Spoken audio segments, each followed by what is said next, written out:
As we do at most of our meetings, first of all, welcome to the regular meeting of the School District of Oconee County. And we will begin with the moment of silence. So if you would like to participate, please join me now.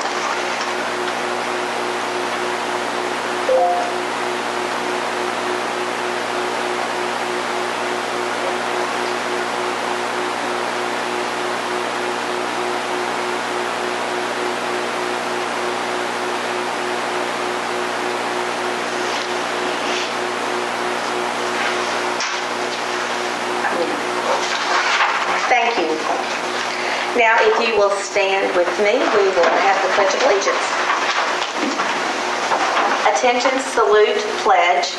I pledge allegiance to the flag of the United States of America and to the republic for which it stands, one nation under God, indivisible, with liberty and justice for all. Thank you.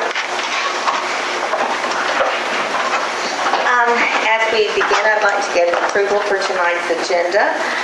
Did anybody see anything they want changed or added? Or then we will approve it by consent.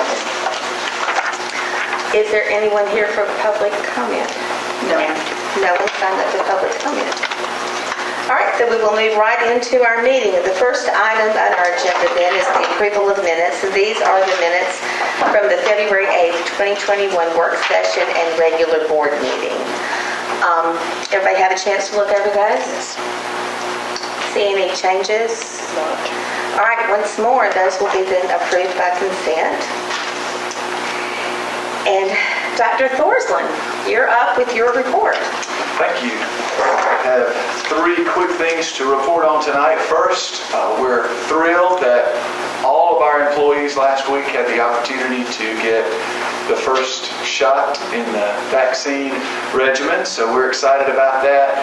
And as we mentioned to you last week, the paper did run a thank you from you to the local vaccine providers, just to say we appreciate their efforts to get educators vaccinated. I do think that it's a special job when we ask a person to go into a classroom with 15 or 20 young people and you don't know where they've been and who they've been hanging out with, and it's been a difficult year because of that. So I fully expect that vaccinated employees are going to mean that we can turn a corner and we can start thinking about being post-pandemic instead of involved in the pandemic. So that was a great thing, and we just thank the hospital, Prisma, we thank CVS, Walgreens, Ingalls, I think Walmart did some vaccines as well, so they did a great job and we're very appreciative of that. And then kind of along those same lines, it was 1 year ago today, March 15th, a year ago, that Governor McMaster announced that all schools were closing in South Carolina.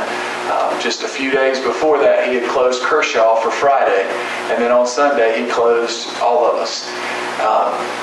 And when you think about all that's happened in the last year, I mean, it's just amazing to think of what we know today that we were so scared of and apprehensive of at that time, and just the changes that have happened in the last year.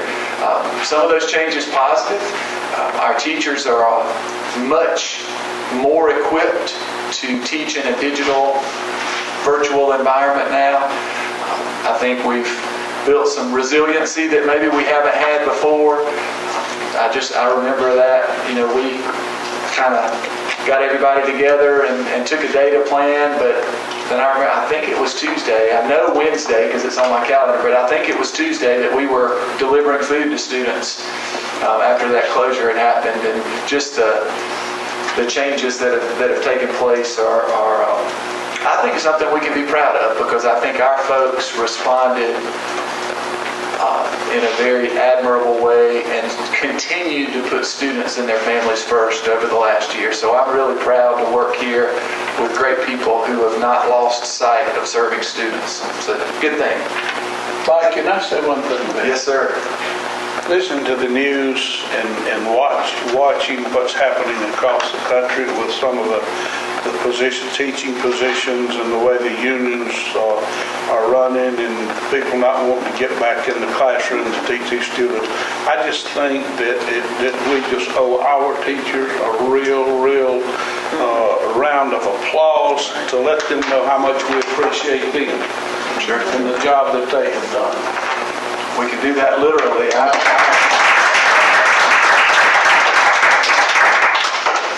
And it's been a trying year, but a good year. So I think we're stronger because of it. And then the last thing I want to report, we've got two sets of numbers that are very low. The first set of numbers that's very low are the number of cases we've had in our district. They continue to fall, so that's very positive. The other set of numbers that's surprisingly low is the number of applications to our virtual school. As we shared with you, we were going to try to open 50 slots, K through 8, and we don't have a single grade level where we exceeded that number. And we're still in the process of working with our principals and the technology staff to determine of those applications we have, how many have the adequate technology in their home and the resources that they had to basically provide proof of before we would enroll them. We anticipate by early next week being able to try to figure out how many classes in each grade level we can offer. There will be grade levels that we probably will not offer virtual school just because of the low number of requests.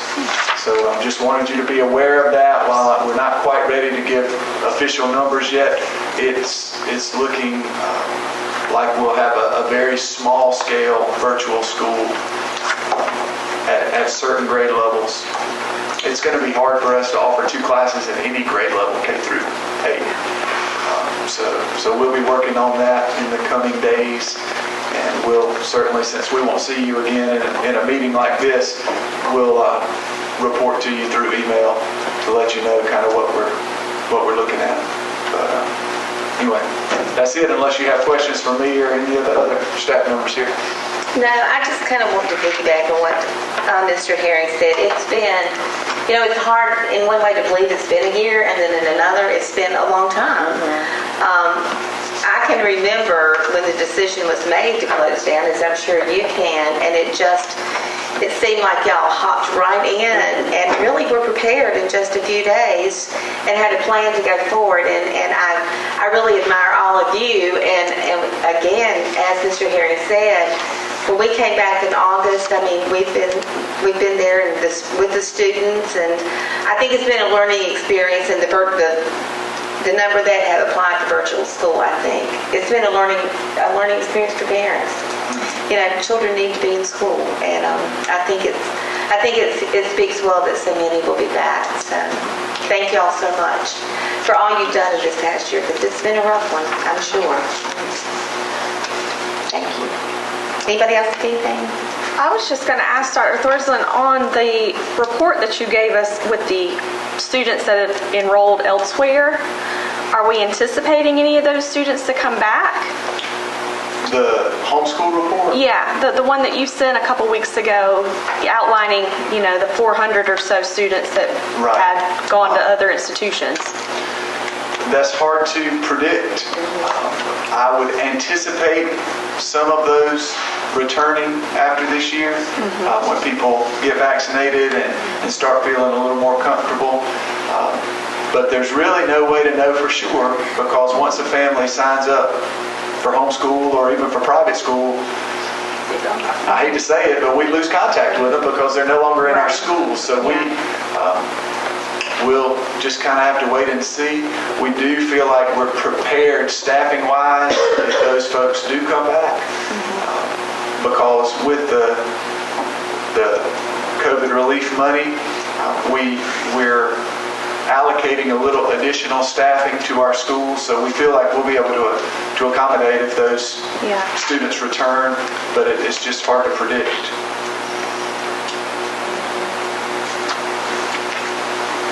Anything else for Dr. Thorsland? All right, then Mrs. Moore. We have the second reading approval on the purchasing policy, DJ-R. Is there anything, you just want to maybe remind us a little bit about what that was? We are just asking you to add to the list of exemptions from the procurement policy our network printers and copiers because of the extensive work it takes to set them up, and that's our request. Okay.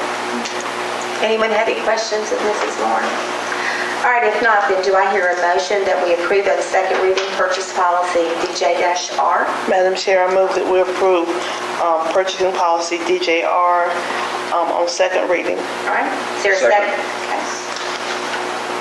All right, so we have a motion and a second to approve that second reading purchasing policy DJ-R. All in favor? All right. And now, Mr. Handy, we're more on the approval of the Jewel lawsuit. Yes, and I think I've shared everything with you that I want to share. I have with me what would be the actual agreement, and so I'm going to ask that if you all approve us joining the lawsuit, that you authorize Dr. Thorson or me to sign for and be the district liaison for the lawsuit, so that they don't have to go through you guys every time they might send out information or have a question. So, but we still are very comfortable in feeling this is the right thing to do, and our recommendation would be that you all approve it and allow us to enter our county in as a participant in the Jewel lawsuit. Any questions of Mr. Handy? Steve, you told us how many school districts were involved, and I've forgotten. Well, it varies. There are different ones. I know, like around us, Greenville's in one, Pickens in one. Some are with different, in different groups, with different representation. What's going to probably happen is they're going to blend them all together in a multi-tier class action lawsuit. And so I don't have an exact number, but by the time we get going, by the end of the school year, we are expecting it to be more than half of the districts, if not almost all of them. And it's not just South Carolina. Right, it's nationwide. It's nationwide. It's going to be. So that's why, even if there is a settlement that's got a lot of zeros after it, there are a lot of school districts in the country too. So we don't expect a lot of money. We're really doing this more on principle than we are on trying to win some type of award or recommending it to you. Madam Chairman, I move that we join the others with the Jewel lawsuit approval, and that we authorize the administration, either Dr. Thorson or Mr. Hanby, to represent us in those liaison activities. Thank you. I'll second Thank you. that. And a second by Mr. Aaron. All right. Any other comments? All in favor? All right. Very good. Now, that is the end of our regularly scheduled meeting. And at this time, if there's no objection, we will go into executive session for personnel items, appointment recommendations, and changes. Approved by consent. Sure, and we thought there may be folks that wanted to hear some results from executive session this evening, since we have a principalship that we hope to get approved tonight. So we're going to move next door for executive session, and then the board would return here in several minutes to vote on executive session items, and at that time we anticipate being able to announce.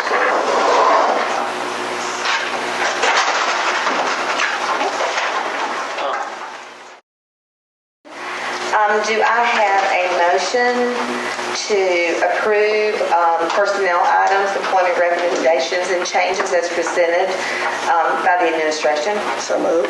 Second. Okay. Is that Dr. Sloan or Mr. Barron, or Mr. Barron? Mr. Bear? All right, all in favor? All right. Do I have a motion to adjourn? So moved. We have a motion and a second, all in favor?